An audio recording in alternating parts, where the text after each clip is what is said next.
रख हौसला वो मंजर भी आएगा, प्यासे के पास चल के समंदर भी आएगा, थक कर ना बैठ ए मंजिल के मुसाफिर, मंजिल भी मिलेगी और मिलने का मज़ा भी आएगा। आज का अपना टॉपिक है दरवे के सामान्य गुण।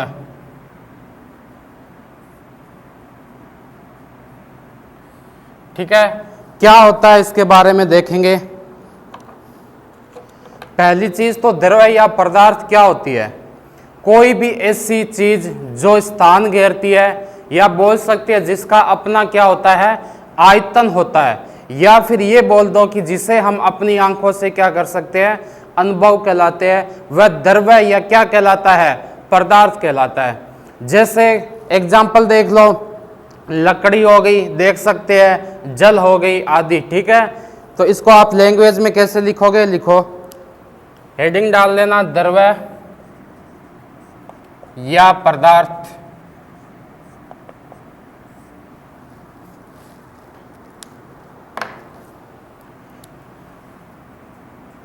प्रत्येक वह वस्तु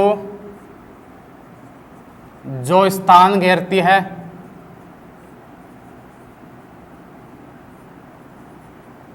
या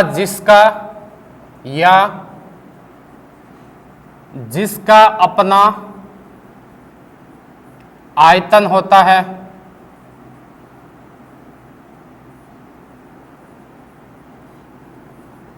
या हम बोल सकते हैं वह वस्तु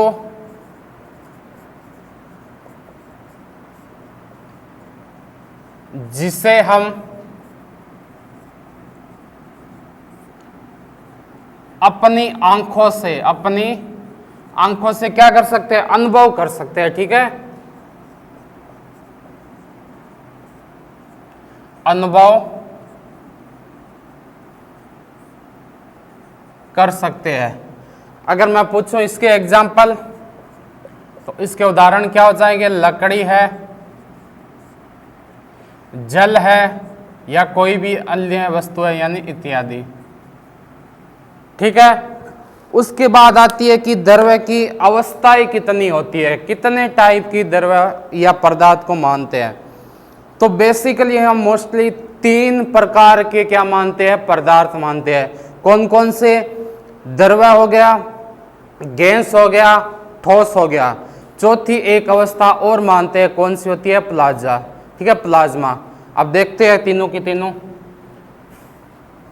हेडिंग डाल देना पदार्थ की अवस्थाएं। कितने टाइप के मानते हैं? मोस्टली है ये 3 टाइप की। प्रमुखतया पदार्थ की 3 अवस्थाएं मानते हैं। 3 अवस्थाएं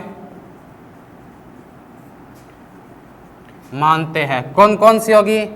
पहला हो गया द्रव्य, दूसरा हो गया ठोस, और तीसरा क्या हो गया? गैस। ठीक है, एक इसकी चौथी अवस्था और मानते हैं, कौन सी होगी? प्लाज्मा। ठीक है, तो चौथी अगर मैं बोलना चाहूं तो कौन सी हो जाएगी? प्लाज्मा। लेकिन आपको पूछे कि कितने टाइप की होती है, तो आपको 3 प्रकार की ही बतानी है। ठीक है, अब इन तीनों के अलग अलग एग्जाम्पल होते हैं। एग्जाम्पल देखते हैं किसके क्या होते हैं, यानी इन द्रव्य के सामान्य गुण क्या होते हैं।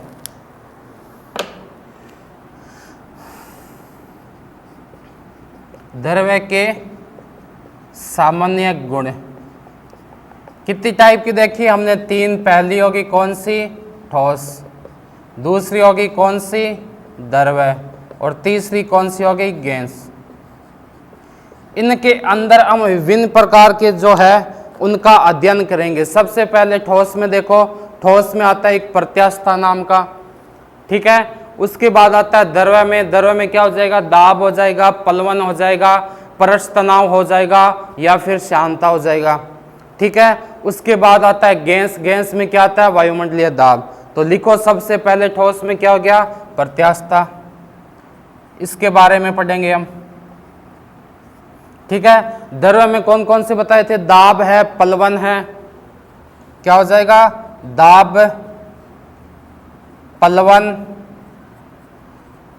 परश तनाव और श्यानता।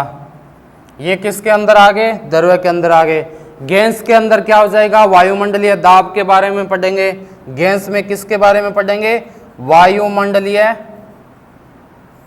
दाब के बारे में। ठीक है, ये सब उतार लेना। उसके बाद हम एक चीज याद रखना, साइंस में साथ साथ में उतारते जाना, ठीक है, तभी याद होगा। आगे देखो, तीनों के बारे में पढ़ते हैं अब एक एक करके।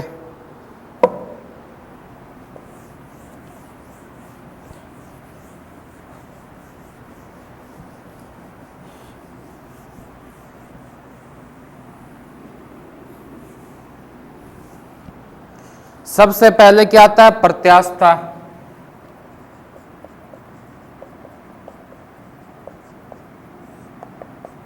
ठीक है,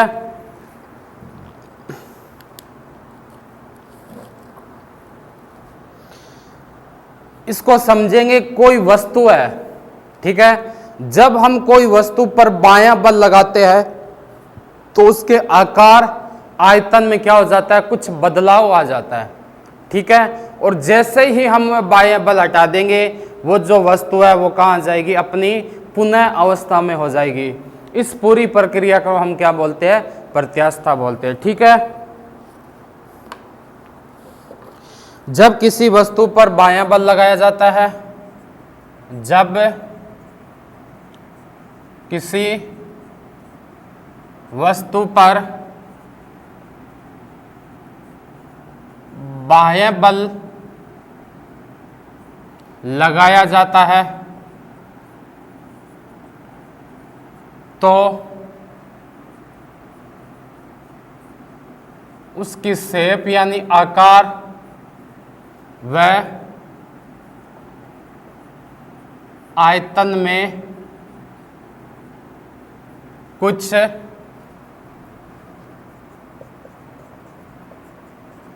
परिवर्तन आ जाता है, परिवर्तन आ जाता है। ठीक है, तथा बायां बल हटाने पर, बायां बल अगर अपने हटा देंगे, बायां बल हटाने पर वस्तु अपनी पुनः अवस्था में आ जाती है, पुनः अवस्था में आ जाती है। ठीक है, इतनी चीज तो हो गई। अब हम बोलेंगे कि जो हमने बायां बल लगाया था उसको हम क्या बोलते हैं? उसको बोलते हैं विरूपक बल, और इस पूरी प्रक्रिया को क्या बोलते हैं? प्रत्यास्था बोलते हैं। ठीक है, जो हमने बायां बल लगाया था, जो हमने बायां बल लगाया था, उससे हम क्या बोलते हैं? उसे हम बोलेंगे विरूपक बल, उसे हम विरूपक बल कहते हैं। और इस पूरी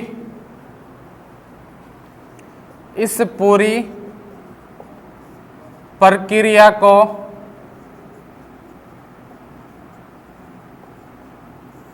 प्रत्यास्था कहते हैं। ठीक है, इस पूरी प्रक्रिया को हम क्या बोलेंगे? प्रत्यास्था कहते हैं। ठीक है, जब कोई वस्तु के आकार या आयतन में उसमें परिवर्तन हो जाता है तो हम क्या बोलते हैं? कि उसमें विकृति आ गई है ना, उस चीज को हम क्या बोलते हैं? विकृति बोलते हैं। ठीक है, तथा इस क्रिया को हम क्या बोलेंगे? विरूपण। तो इसको भी लैंग्वेज में लिख लेना कि जब किसी वस्तु की आकार, जब किसी वस्तु के आकार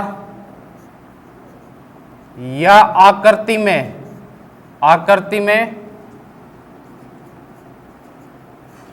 कुछ परिवर्तन आ जाता है, कुछ परिवर्तन आ जाता है तो हम क्या कहते हैं, तो हम कहते हैं कि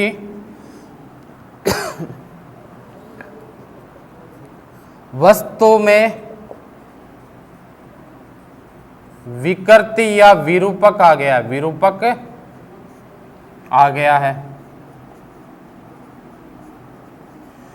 कोई भी चीज में जब कोई मोच आ जाती है और क्या बोलते हैं, तो हम बोलते हैं कि उसमें क्या आ गया, विकृति आ गई या विरूपित हो गया ना, विरूपित।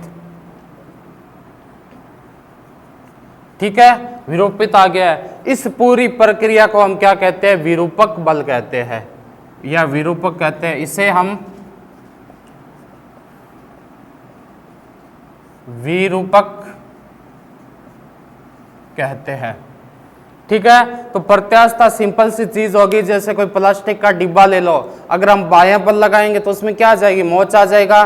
ठीक है, लेकिन जैसे ही हम बायां बल हटाएंगे क्या होगा, वो अपनी पुनः अवस्था में आ जाएगा। इस पूरी प्रक्रिया को हम क्या बोलते हैं, प्रत्यास्थता बोलते हैं। और अगर पूछ ले कि जो बायां बल लगाया आपने उसको क्या बोलते हैं, तो विरूपक बल बोलते हैं। ठीक है, उसके बाद देखो, अब आपने बोला कि ठीक है हमने किसी चीज पर बायां बल लगाया और वो क्या हो गया, अपनी पुनः अवस्था में आ गया। लेकिन कुछ ऐसी चीजें भी होती है जिन पर बायां बल लगाने पर तो वो क्या हो जाती है, विरूपित हो जाएगी। लेकिन हम जैसे ही उसका बायां बल हटाएंगे वह अपनी पुनः अवस्था में नहीं आ पाएगा। इसका मतलब क्या हुआ कि हर वस्तु की क्या होती है, कुछ न कुछ प्रत्यास्थता सीमा होती है। तो वो देखो कैसे होगी, हेडिंग डाल देना, प्रत्यास्थता सीमा। इस सीमा को हम निर्धारण कैसे करेंगे कि सीमा कितनी होगी, तो इसके लिए देखो, जैसे ही हमने क्या किया, कोई वस्तु है, जैसे ये वस्तु मान लो, ठीक है, इस पर हमने क्या लगाया, कोई बायां बल लगा दिया, जिसको हम बोलते क्या है, विरूपक बल बोलते हैं। तो जैसे ही क्या होता है, किसी वस्तु पर विरूपक बल लगाने पर उसकी जो मूल लंबाई है ना, जैसे ये गोल थी, अगर इसमें बायां बल लगाएंगे तो इसके मूल लंबाई में तो क्या हो जाएगा, वृद्धि हो जाएगी। होगी कि नहीं होगी? अगर हम उसमें बायां बल लगाएंगे तो उस वस्तु में क्या हो जाएगी, जो उसकी लंबाई थी, जैसे यहां से यहां तक कितनी बढ़ गई, ये बढ़ गई। ठीक है, विरूपक बल लगाने पर क्या होगा, उसकी लंबाई में तो क्या हो जाएगी, वृद्धि हो जाएगी।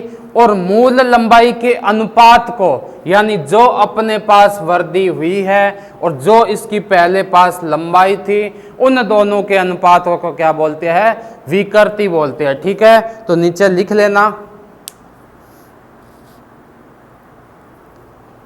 लेकिन बात आती है इससे पहले कि प्रत्यास्थता सीमा क्या होती है। तो प्रत्यास्थता सीमा वो होती है कि जिस वस्तु पर अपने कोई बायां बल लगाते हैं, तो अगर वह उस वस्तु में कुछ आकार या किसमें आकृति में चेंज हो जाए तो वो क्या होता है, उसका प्रत्यास्थता सीमा कहलाती है। ठीक है, और उससे अधिक बल लगाएंगे तो प्रत्यास्थता का गुण क्या हो जाएगा, समाप्त हो जाएगा। लैंग्वेज में लिख लेना,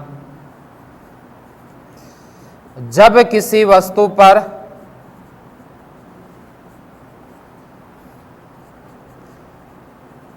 बायां बल लगाते हैं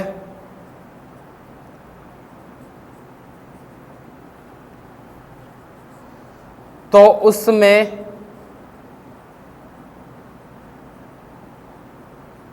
प्रत्यास्थता का गुण बना रहता है तथा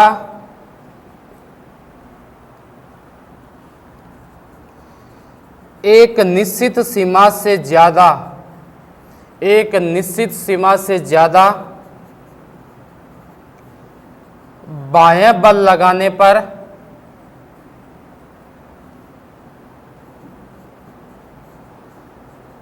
उसमें प्रत्यास्थता का गुण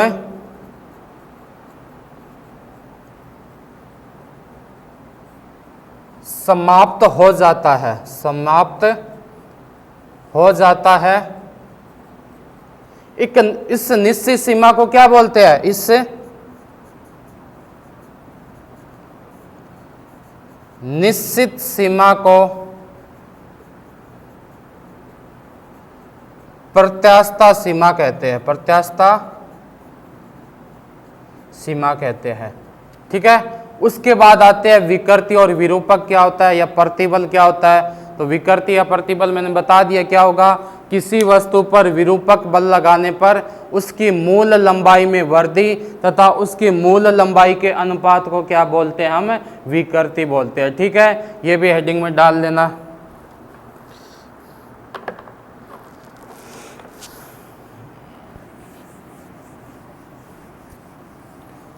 प्रत्यास्था सीमा के बाद में क्या लिखोगे, विकृति या प्रतिबल, हेडिंग डाल लो।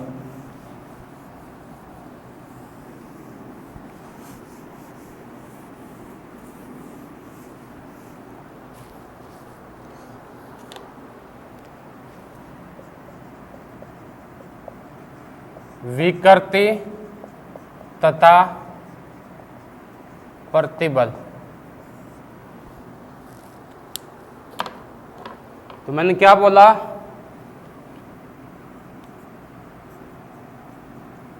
जब किसी वस्तु पर बाएं बल लगाते हैं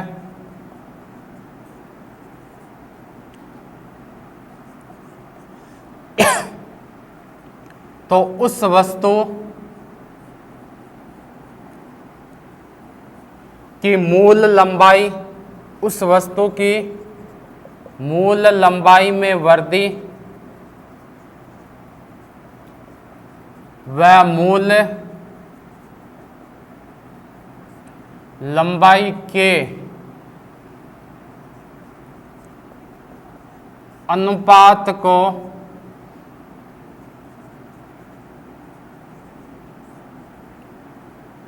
विकृति कहते हैं। ठीक है, कैसे समझोगे, वही चीज है कि यहां पर कोई एक बर्तन है या कुछ भी मान लो वस्तु है, अगर मैंने इस पर क्या लगाया, एक बायां बल लगाया, क्या लगाया, बायां बल, जिसको क्या बोलते हैं हम, विरूपक बल। तो लगाएंगे तो क्या हो जाएगी, उसकी मूल लंबाई में वृद्धि हो जाएगी, ये वाली। ठीक है, माना कि ये वृद्धि कितनी होगी, स्मॉल एल हो गई, और मान लिया जो पहले जो थी लंबाई मूल वस्तु की, उसकी कितनी थी, कैपिटल एल थी। ठीक है, तो इन दोनों के अनुपात को हम क्या बोलेंगे, विकृति बोलेंगे, विकृति ये होता है। ठीक है, अब बात आती है कि प्रतिबल क्या होता है।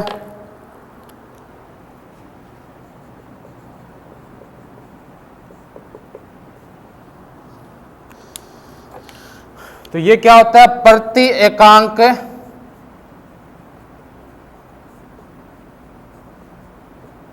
क्षेत्रफल पर लगाए गए बल को क्या बोलते हैं, प्रतिबल कहते हैं। ठीक है, प्रति एकांक क्षेत्रफल पर लगाए गए बल को क्या बोलेंगे, प्रतिबल बोलेंगे। इसके अलावा इसमें और देखते हैं कुछ है क्या, एक आता है कि प्रतिबल और विकृति के अनुपात को क्या बोलते हैं, प्रतिबल बट्टे किसका, विकृति। तो इसको हम क्या बोलेंगे, लिख लेना, प्रत्यास्था गुणांक।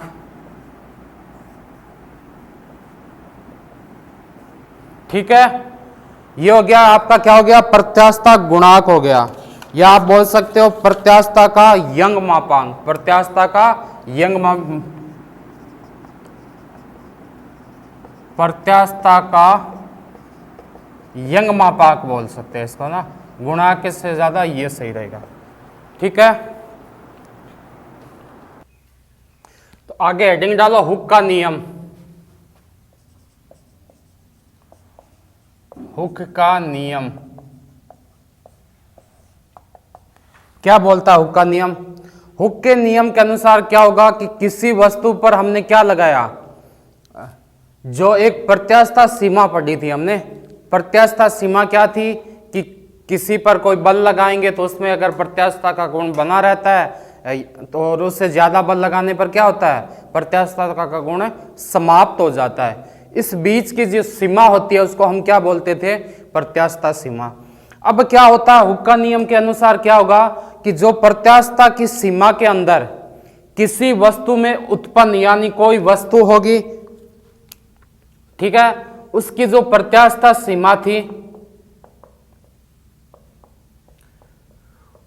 उस सीमा के अंदर क्या होगा, उसके जो विकृति उत्पन्न होती है, प्रत्यास्थता सीमा के अंदर किसी वस्तु में जो विकृति उत्पन्न होती है वो उस पर लगाए गए प्रतिबल के क्या होता है? अनुक्रमानुपाती होता है। तो लिख लेना, किसी वस्तु में, या बोल दो प्रत्यास्थता सीमा के अंदर,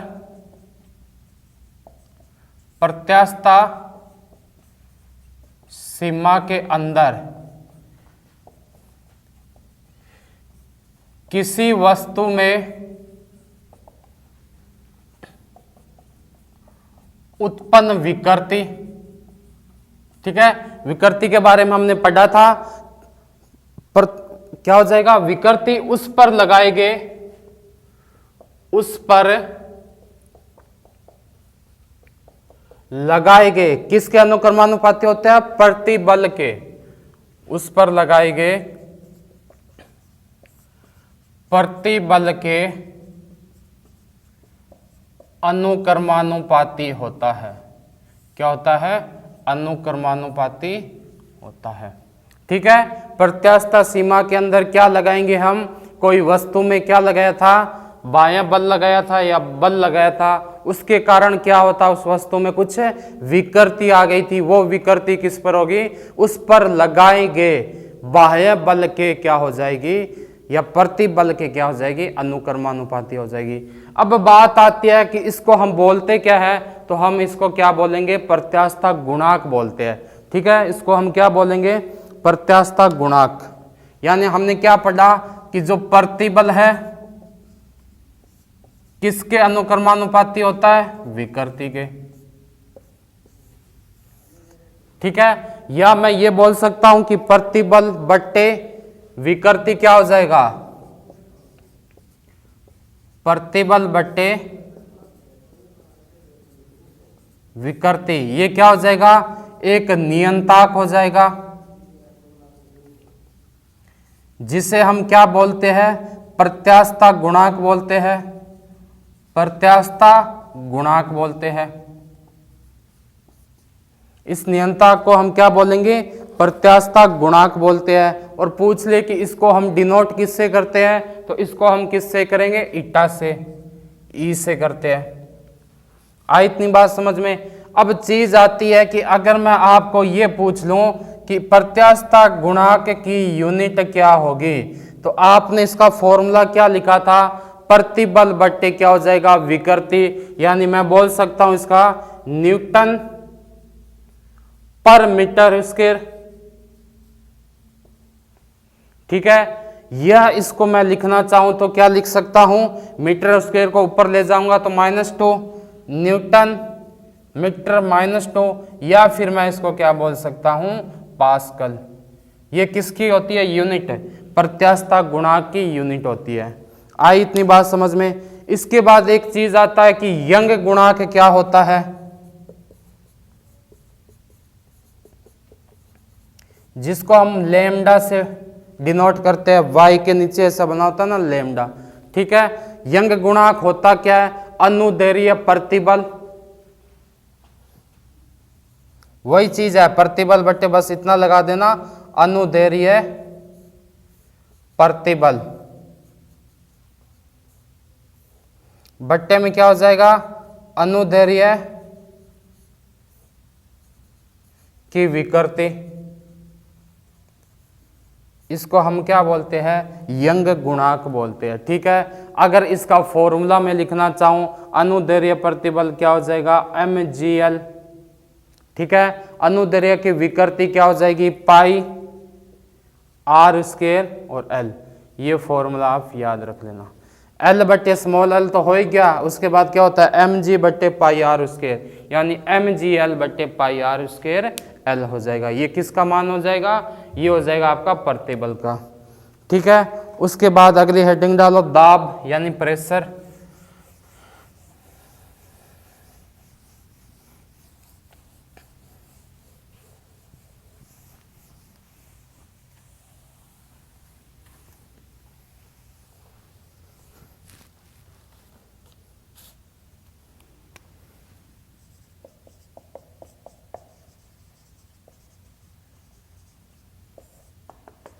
क्या होता है दाब?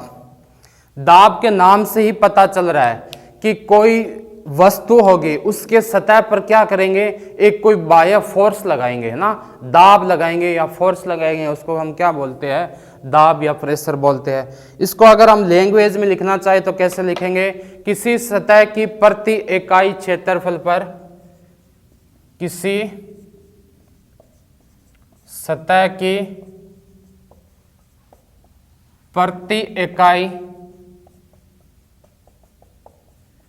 क्षेत्रफल पर लगा बल क्या कहलाता है, दाब कहलाता है। ठीक है, किसी सतह की प्रति इकाई क्षेत्रफल पर लगा बल। ठीक है, कोई वस्तु के जो इकाई क्षेत्रफल होगी ना उस पर लग रहे या कार्य कर रहे बल को हम क्या बोलते हैं, दाब बोलते हैं, प्रेशर बोलते हैं। आगे हेडिंग डालो, या इसको आप फॉर्मूले में लिखना चाहो तो दाब बराबर क्या हो जाएगा, बल किस पर, प्रति एकांक क्षेत्रफल पर। ठीक है, यानी मैं बोल सकता हूं कि प्रेशर बराबर क्या हो जाएगा, फोर्स बटे एरिया, P बराबर क्या हो जाएगा, FA हो जाएगा। ठीक है, अब बात आती है कि इसका SI यूनिट क्या हो सकती है। फोर्स बल का क्या होता है भाई, न्यूटन, एरिया का क्या होता है, मीटर स्क्वायर। इस पूरे को हम क्या बोलते हैं, अभी पढ़ा था, पास्कल बोलते हैं। ठीक है, और आप बात आ जाए कि यह एक सदिश राशि है या अदिश राशि है, तो दाब क्या होती है, यह एक अदिश राशि है।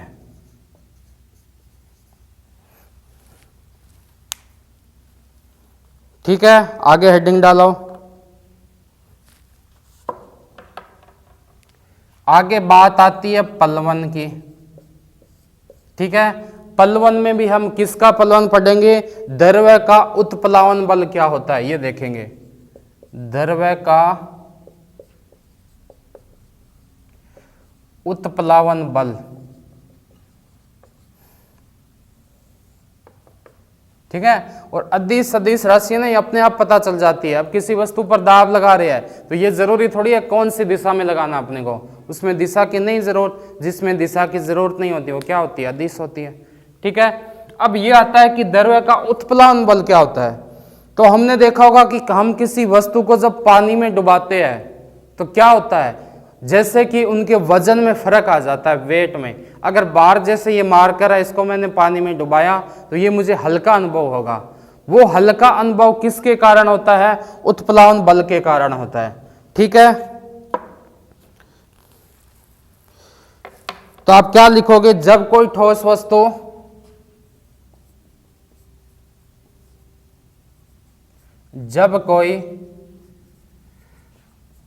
वस्तु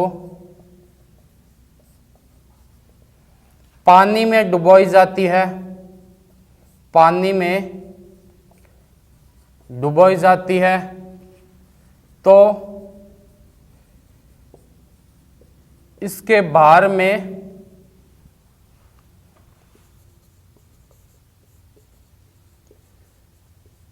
कमी महसूस होती है। ठीक है, या हम बोल सकते यह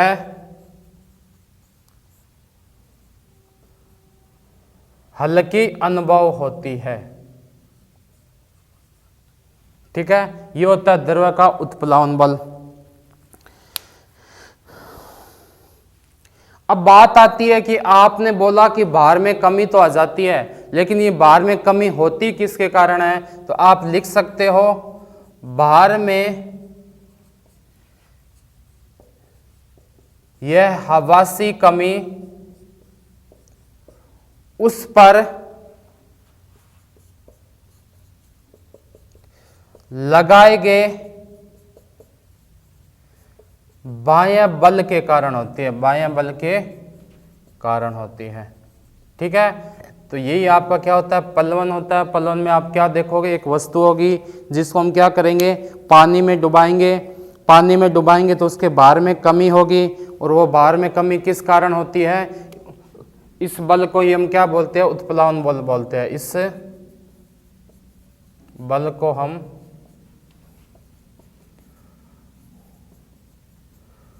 उत्प्लावन बल कहते हैं। ठीक है, आगे देखो इसमें और क्या चीज आएगी। अब बात आती है कि इसका सिद्धांत किसने दिया था, जो जल का उत्प्लावन बल है उसका सिद्धांत किसने दिया था, आर्किमिडीज ने दिया था। ठीक है, तो नीचे लिख लेना हेडिंग डाल के, या सीधा ही लिख लो नोट लगा, जल के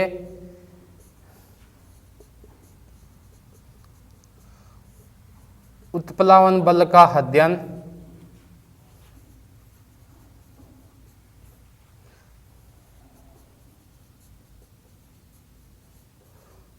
आर्किमिडीज ने किया था। ठीक है, तो आगे हेडिंग डाल लो आर्किमिडीज का सिद्धांत, या ये आगे लिख लेना कि आर्किमिडीज ने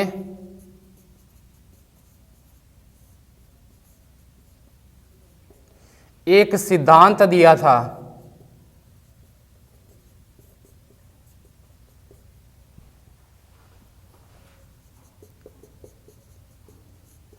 जिसे आर्किमिडीज का सिद्धांत कहते हैं। ठीक है, ये क्या था सिद्धांत, हम पढ़ते हैं।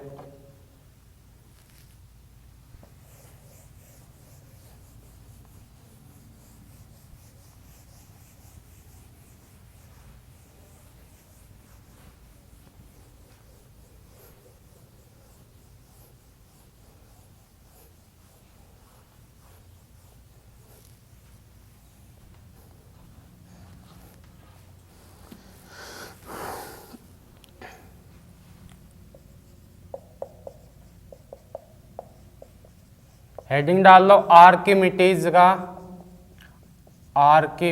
का सिद्धांत। क्या बोलता है ये बोलता है कि जब कोई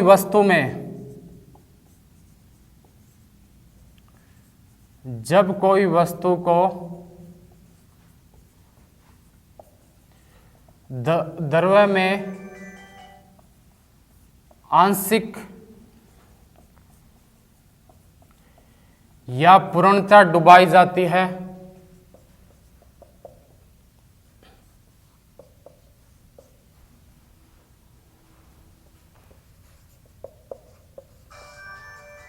तो इसके भार में कमी का अनुभव होता है, कमी का अनुभव होता है। और भार में यह आभासी कमी, भार में यह आभासी कमी किसके कारण आती है, उत्प्लावन बल के कारण, उत्प्लावन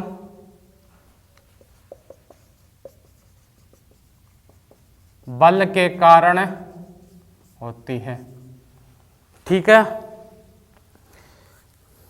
और ये किसके बराबर होते हैं, वस्तु द्वारा हटाए गए भार में यह कमी, भार में यह कमी वस्तु द्वारा हटाए गए बल के बराबर होती है। ठीक है, बल के क्या होती है, हटाए गए वस्तु के द्रव्य के भार के बल के बराबर होती है, भार के बराबर होती है, हटाए गए भार के बराबर होती है। ठीक है,